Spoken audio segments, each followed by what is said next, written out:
मोगे जी मार खबर न चार तमारी बिरयानी मां खई दोस्त मुखे खबर लगदी ना खुशबू तो भली अचे थी उते मां प्लेट खावा हा ना बिरयानी यारी संत की साथी खोड़ अची वेंदा आहिनि मांखे ढव कोने थींदो हाणे बंदि कयो फोन त मांखे बिरयानी खाइण ॾियो हा बिरयानी खावा यार टेस्ट वठां मज़ो वठां काॾे वियो इहो छोकिरो जंहिंजे हथ में सोने जी चैन हुई कहिड़ी बि कुंड कच्छ में लिकियल हूंदो न इनखे छिके ॿाहिरि कढंदुमि हाँ ही छा हे त सोन आ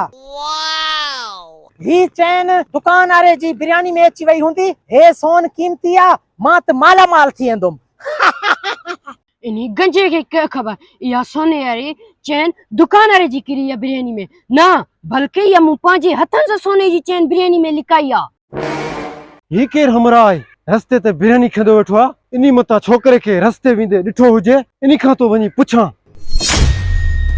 अरे हेॾे मांजे गिरेबान में छो हथ विधुई मां तोखे सुञाणा कोन थो मां तुंहिंजो कयो ॾोकियो छॾ मुंहिंजे गिरेबान खां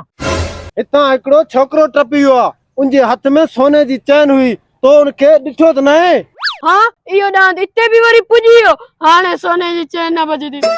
छा उन छोकिरे जे हथ में सोने जी चैन हुई भाऊ मांखे सोने जी चैन जी ख़बर न आहे ऐं उन छोकिरे जी ख़बर न आहे जे हितां टपी वियो आहे हितां निकिरण जी कर मूंखे तिन ठोड़े ते शक थी वियो आहे इन जी ॻाल्हियुनि मां ईअं लॻे थो त सोने जी चैन इन ठोड़े हेठि आहे मां जीअं आयुमि यको ई जो हथ बंदि हुयो हाणे वरी हथ खोले छा थो ॾिसे ही सोने वारी चैन 8-10 लाख कंदी बाज़ार वञी विकिणींदुमि मां त माला माल थी वेंदुमि हाणे इहा चैन लिकायां किथे इहो हरामखोर ॾिसी न वठे हे हरामखोर छा लिखंदो पियो सोने जी चैन तूं त चए पियो मूंखे ख़बर ई न आहे न छोकिरे जी ख़बर आहे न चैन जी ख़बर आहे सोने जी ही काॾूं आंदी थी हे भाऊ बिरयानी मां निकिती आहे हाणे सोने जी चैन मुंहिंजी थी वई ही त चैन सोने जी छोकिरे वटि हुई इते रखे न माहौल सफ़ा गर्मा गर्म थी वियो हाणे मूंखे ई कुझु करणो पवंदो हे चैन मुंहिंजी आहे इन डांद के न दे हे चैन मुंहिंजी आहे मूंखे ॾिजांइ ना ना ही चैन मुंहिंजी आहे तव्हां ॿई खामोश थी वियो चुप करे वञो हे चैन दरअसल इन बिरयानी मां निकिती आहे ऐं हे सोने जी चैन हाणे मुंहिंजे हिसे जी आहे पते थी मूंखां हे डांद मुझे काॾे लॻो इन लाइ मां तुंहिंजी बिरयानी में सोने जी चैन लुकाए छॾी किना कंजा जा या सोने वारी चैन बि तूं मां खां खसे भॻो हुए न हे सोने जी चैन हिन बिरयानी मां निकिती आहे हाणे ही सोने जी चैन मुंहिंजी आहे भॼी वञो हितां छो भॼूं इन सोन जे चैन जी बदले में मूंखे कुझु ॾियणो पवंदो न कुझु मूंखे ॾियणो पवंदो न त मां हितां कॾहिं बि न वेंदुमि पोते थो मूंखां अचे ही वटि 2000 रुपया आहे 2000 रुपया तूं रख हलो निकिरो दफ़ा थियो हलो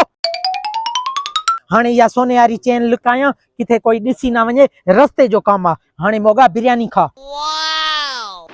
अबोड़े कहिड़ो मां तुंहिंजो दोस्त ॾिठ वेठो अकेले अकेले बिरयानी खाईंदो हरामखोर ॿुधायो ई कोन्हे हाणे अची वियो आहियां त वे तोखे बिरयानी बि खारायां थो हिकिड़ी कीमती ॻाल्हि थो ॿुधायां वरी कहिड़ी ॾिढ फुटिया अॼु वॾो दाल लॻो आहे सोने जी चैन मूं हथ कई आहे हे ॾिस त सही घणा पैसा कंदी अचे ॾिस वाह वाह हे त वरी लखनि जे लॻे थी मूंखे हथ में ॾेखार मूंखे सोने जी ख़बर लॻंदी आहे अचे बेशक हे ॾिस घणा पैसा कंदी चैन सोने वारी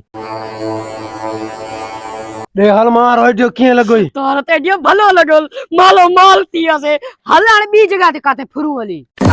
तकड़ कम शैतान जो हूंदो आहे हाणे पेट में कुत्ता भौंकदा पिया आहिनि ॿाकरो गोश्त था खायूं हल घणे में ख़रीद कई थी हे सिर्फ 4000 रुपया मां भरिया आहिनि हाणे ॿुधा बाज़ार में घणो रक़म कंदी हे त नकली लॻे थी मूंखे हाँ